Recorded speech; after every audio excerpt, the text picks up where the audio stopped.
Hello, everybody. Morning, afternoon, evening, whatever part of towns you are listening to me from. I just wanted to come on through on this January 12th, 2026, and just kind of put some information out there and see what happens. I'm really encouraged. Right now, I'm encouraged because I can see some impact of what I've done over the course of the years and what others are doing as well. We are changing the paradigm and helping others in ways that we never thought we would. You know, a lot of people were paying attention to how many likes you get, how many followers you get, and a lot of people are finally realizing that was all manipulated and it was deception. So it discouraged people because they figure if nobody's listening to my content, then I don't need to say anything. Well, that is a complete fallacy. You need to speak up. You need to put that energy out into the air, out into the universe, as everyone says. You need that energy to start flowing, whereas people will start picking up the sounds and tones and start resonating with you. I remember I contacted someone. Well, let's put it this way. I had been listening to someone, watching their videos, and this was a few years ago, actually, maybe 10 years ago, under 10 years ago. I was watching their videos, listening to the content of what this person was saying, and I was encouraged. I thought this person was extremely intelligent, very creative. And that captures my attention a lot when someone's creative. They figure out ways to get the message out without necessarily having to pay other people to do that, like buying likes and buying followers. So I was listening to his videos.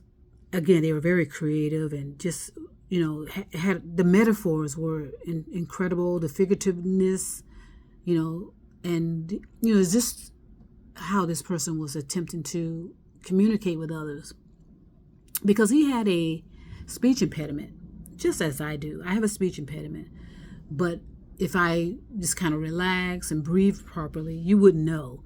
I still do have a issue with enunciation because, I figure it's how I developed my speech as a young girl. I can remember as a young girl being so excited and speaking really fast and just, all this excitement and speaking fast. I was misunderstood a lot, especially from the teachers. And they couldn't really understand in my opinion, how to teach me. I was a visual person. They kept trying to talk in my ear, da-da-da-da-da. So this particular person had a speech impediment as well. But you wouldn't know looking at his videos. So I was enjoying his content for a number of years, and then all of a sudden he stopped.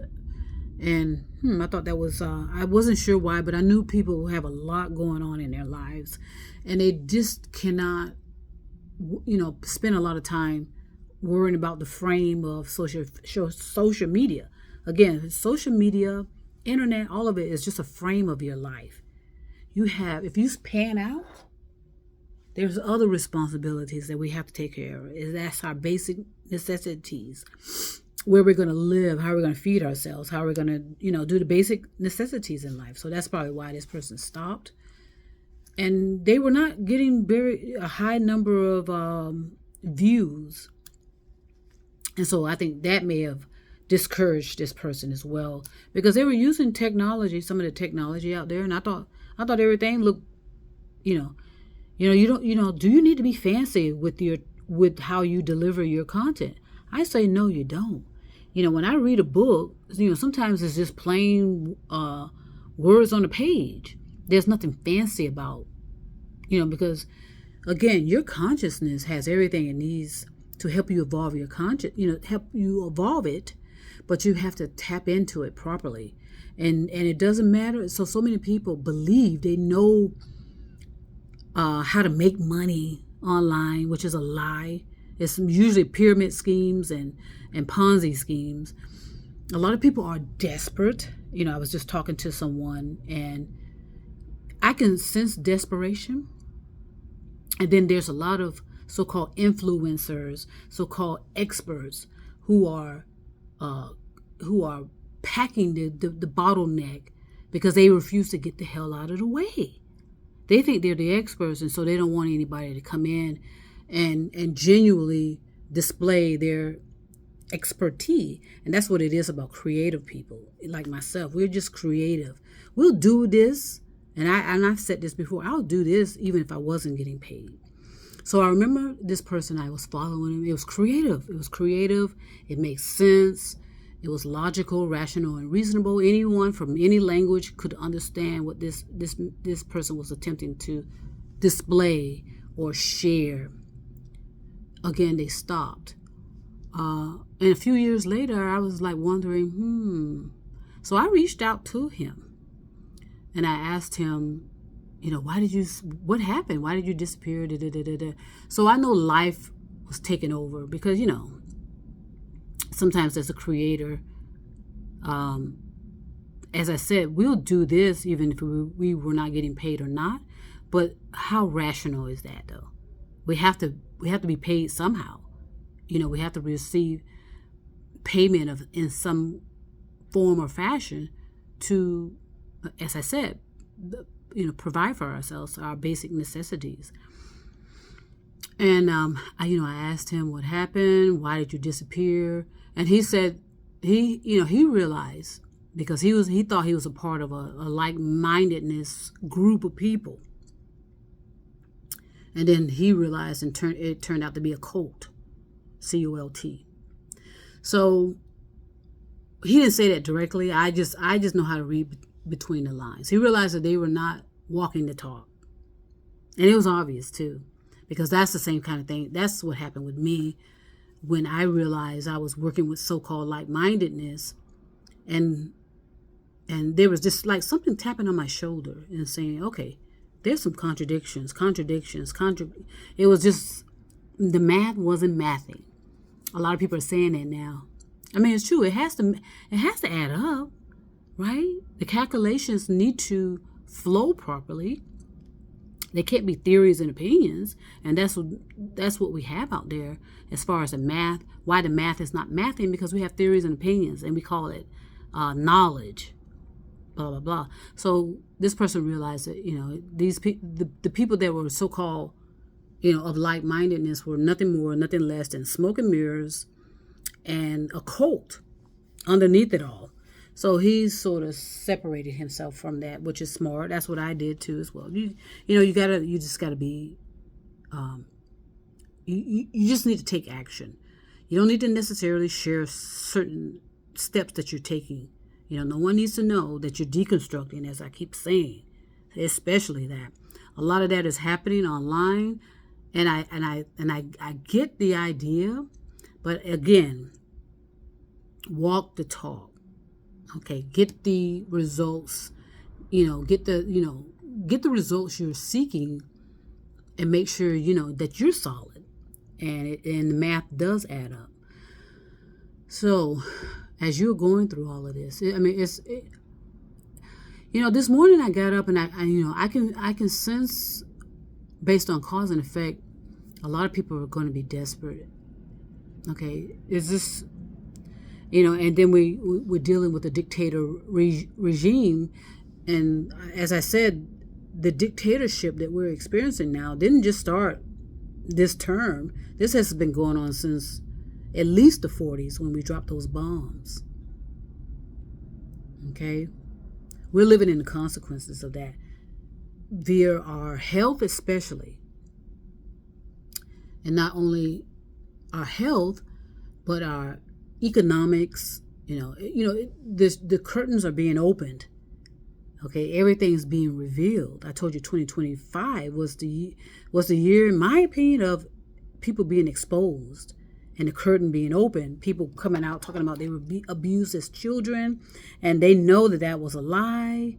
People lying about how how much they struggled growing up, and because even if you lived in a say you lived in a trailer park, some of those trailer parks back in the day were luxury items. So you had people rambling about how poor they were, but yet there's a lot of deception. Just put it that way. That everything's a commodity, sadly. So people are going to come out and lie and deceive you and to claim to come from these difficult backgrounds, and it just doesn't add up. It doesn't add up. I came from a certain culture, okay, and we had all the basic necessities in life, okay, but people looking in may say, okay, this is a distressed neighborhood. This is a low income neighborhood. This is that, da da da da da. Okay, we went to bed with our bellies full. We got up. We went to school. It was a great connection of a community.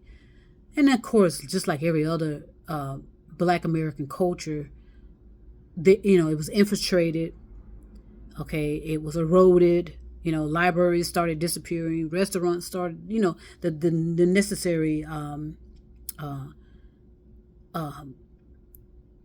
framework of a community were starting to disappear. Like, library, restaurants, grocery stores, schools. Erode. Your neighborhood is distressed. You're poor. Let's bus you over here to across town into white communities because you're so poor where you are. And that was a bunch of lies and deceptions and fallacies. But during those times, things were different. Okay, just like what's happening now with those monks walking for peace. Okay, things are different now. The Black American culture set the stage for you to know what that usually entails. So it's fun.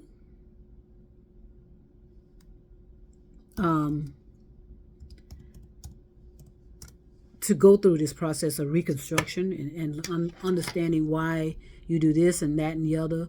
And I told you, do not, again, rely so much on the frame of a cell phone that someone's speaking to you.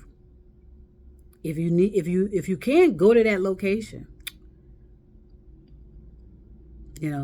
or the frame of what they tell you on the social media platforms, especially these major news outlets. They've gotten away with, for decades, maybe hundreds of years, with the newspaper, all other, printed documents and newspapers, and now internet with, They somehow laid the foundation as to how we're supposed to live and what we're supposed to listen to. And so I'm very thankful for the independent journalists. Again, remember your safety. Remember to document and just enjoy the moments. And realize what you're up against too. Don't be blind. Do not approach people, because you see what's happening now, as I said, with the people walking for peace. How ironic. Okay, they are being terrorized and antagonized by a lot of Black Christians. How ironic is that? Black Christians are antagonizing, harassing these monks. And the monks, if you pay attention to the Tibetan monks, if you do a history on them, there's some controversy there. There's some contradictions with the monks as well. As with all of us, we all have contradictions. We need contradictions. Contradictions help you to develop yourself and sort of understand both sides of the coin. But it's ironic that Black Christians, mostly males, I think, from what I've been told and what I've seen, are antagonizing these monks. So these Black Christians are doing the same thing to these monks that were done to their ancestors. See how that, see what unconsciousness does to you? See what religious dogma, because they're both religion. The Tibetan monks is a religious organization, regardless of what they call themselves. And then you got Christians out there. So just pay attention. Be silent, be safe. If you can, go to places that's safe so that you can safely monitor what's really going on. And like I said, not relying on the frame of a cell phone or the frame of a laptop or a computer or a television. See if you can safely go out there and just monitor. Do not interfere with what's going on. Because you see how quickly, so-called law enforcement can take you out and without a care in the world. Pay attention to your environment. Know exactly what's going on in your environment. Pay attention to the infrastructure. Okay, and then make your decisions based on that. It's a long process. It can be enjoyable as well. It can be enjoyable. And that's what I plan to do this year. I want to, take some trips across wherever, who knows where, or maybe not. That would be a decision I'll make. So I'm going to go ahead and start right now and send peace and love all over the stars and moon and mountains. Again, universal love was always inclusive. We as a humanity divided it and turned it into commodities. But we as a humanity can reverse that and bring back universal love. Talk to you soon.